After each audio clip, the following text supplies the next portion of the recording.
నిజం చెప్పు, నీకు ఇప్పుడు ఎవరు వస్తారు అనుకున్నావు? చంద్రబాబు వస్తాడా? నేను చెప్పేదేనా, ఎవరేం చెప్పం. రెండు ఎద్దులు కలపడతాయి, ఏది పారిపోతే ఎద్దులు నిలబడద్దు అంతే. అంటే ఇప్పుడు జగన్ ఓడిపోతాడని నువ్వు ఒప్పుకుంటున్నావు? నేను ఒప్పుకోను. ఒప్పుకుంటున్నావు? ఇప్పుడు అదే చదువుతున్నావు.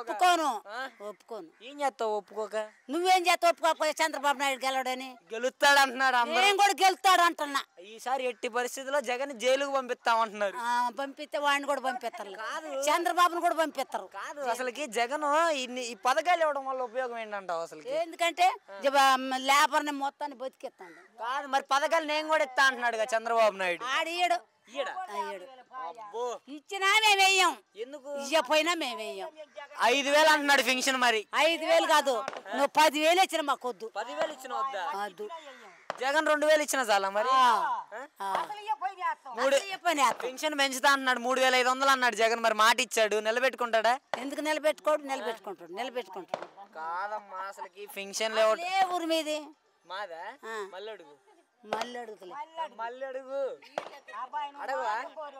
కాదు, ఫైనల్ గా ఇది చూడు, మరి కాసు మహేష్ రెడ్డి గెలుస్తాడు ఇక్కడ ఎమ్మెల్యే. ఎవడు గెలుతాడని ముందు ఎవడు చెప్పలేము. మరి జగన్ ఓడిపోతాడు అట్టయితే?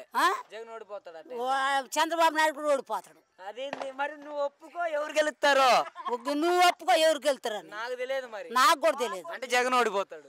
ఓడిపోడు. ఓడిపోతాడు. చంద్రబాబే ఓడిపోతాడు. చంద్రబాబు ఓడిపోతాడు.